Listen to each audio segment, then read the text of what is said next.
Hello everyone. तो आज हम कवर करेंगे हमारी सीडीपी का एक टॉपिक जो मैक्सिमम एग्ज़ाम्स में 1 या 2 मार्क्स का आ ही जाता है। तो टॉपिक का नाम है एनसीएफ 2005। इसके अंदर क्या होता है, ये होता है नेशनल करिकुलम फ्रेमवर्क। ये हमारे पास अलग अलग ईयर में आया था, तो आज हम डिस्कस करेंगे 2005 का। 2005 में जो आया था उसके बारे में डिस्कशन करेंगे।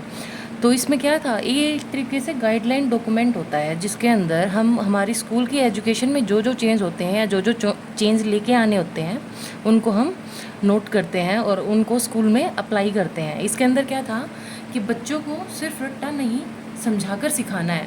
बच्चों को किसी भी चीज़ का बुक को क्रैम नहीं करवाना, उनको वो समझानी होती है कि ये चीज़ कैसे आई और क्यों आई विद रीज़न।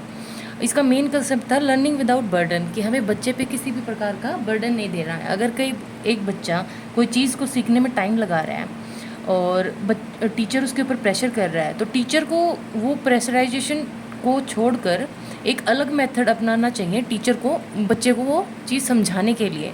तो लर्निंग विदाउट बर्डन, तो इसके बेसिक प्रिंसिपल थे हमारे पास कि हमारी जो एजुकेशन थी उसको ना सिर्फ केवल बुक तक लिमिटेड रख के उसको नॉलेज को हमने किससे रिलेट कर दिया था, लाइफ से।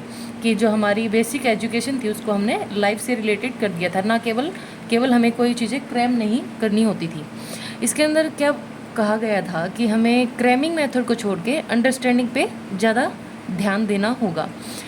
इसके अंदर एक मेन पॉइंट जो ऐड हुआ था वो था कि हमारी जो एजुकेशन है उसको टीचर सेंटर्ड ना होके चाइल्ड सेंटर्ड होना चाहिए, उसको चाइल्ड सेंटर बनाना है। इसके अंदर क्या था कि एक बच्चा है, अगर उसको कोई भी चीज़ प्रोवाइड करनी है या कोई चीज़ क्लास में कोई भी चीज़ हो रही है, ये सारी चीज़ें टीचर के अकॉर्डिंग नहीं होंगी बल्कि एक बच्चे के अकॉर्डिंग होंगी। क्लास में क्या चेंजेस हैं, क्या फैसिलिटी आनी है, क्या कुछ नए चेंजेस होंगे, वो सब सिर्फ बच्चे के अकॉर्डिंग होंगे ताकि बच्चा एक अच्छे माहौल में और बिना किसी बर्डन के पढ़ सके। टीचर को एक फैसिलिटेटर के तौर पे देखा गया, जो हमें बच्चों को फैसिलिटी प्रोवाइड किया गया। टीचर का काम सिर्फ था बच्चों को फैसिलिटी प्रोवाइड करना, ना कि कोई रोक टोक करना। और इसमें क्या था कि टीचिंग को एक्टिविटी बेस्ड बना दिया गया, टीचिंग को एक्टिविटी बेस्ड बना दिया। इसमें क्या, बच्चों को ग्रुप वर्क दे देना, प्रोजेक्ट्स दे देना, डिस्कशन दे देना, क्विज़ दे देनी, या कोई कॉन्टेस्ट करवा देना, बच्चों के अंदर कोई कंपटीशन करवा देना, जिससे कि बच्चे एक दूसरे की बातों को जाने समझें और एक दूसरे से नए क्वेश्चन निकले, कोई चीज़ को अच्छे से पहचाने।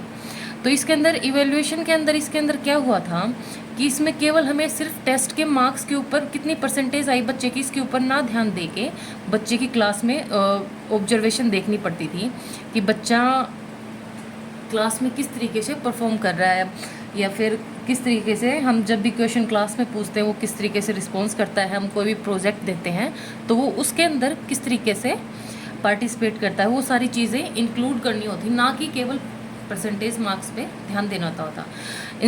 इंक्लूसिव एजुकेशन के अंदर क्या था, सब इसके अंदर क्या होता है, हमारे पास बच्चों के अंदर डिस्क्रिमिनेशन किसी भी प्रकार का नहीं होता, चाहे आप जेंडर मान लो या एजुकेशन बेस पे मान लो, चाहे कास्ट बेस पे मान लो, कोई या फिर कोई अमीर है या गरीब, उस चीज़ को बिल्कुल ही हटा दिया गया। सभी बच्चों को एक ही स्कूल के अंदर सारी सुविधाएं प्रोवाइड करवाई गई। अगर एक बच्चा डिफरेंट है थोड़ा, तो ये नहीं होगा कि हम आपके बच्चे को इस स्कूल में एडमिशन नहीं देंगे या कुछ और नहीं होगा। उस बच्चे के लिए उस स्कूल के अंदर वो सारी फैसिलिटीज़ प्रोवाइड करवाई जाएंगी। ये इस चीज़ का मोटो था। इसका मेन जो पॉइंट है, जो हम मोस्टली एग्ज़ाम में इसमें से क्वेश्चन आ ही जाता है, वो पॉइंट क्या है जो हमें मेन याद रखने की चीज़ है इस पूरे टॉपिक्स में, वो है क्या, इस चीज़ को हमने लर्नर सेंटर कर दिया। लर्नर सीखने वाला वो कौन है अपने पास, चाइल्ड, बच्चा है। चाइल्ड सेंटर कर दिया इस एजुकेशन को, और लर्निंग विदाउट बर्डन, बिना किसी बर्डन के बच्चों को शिक्षा देना ही एनसीएफ 2005 का मेन मोटो था। Thank you.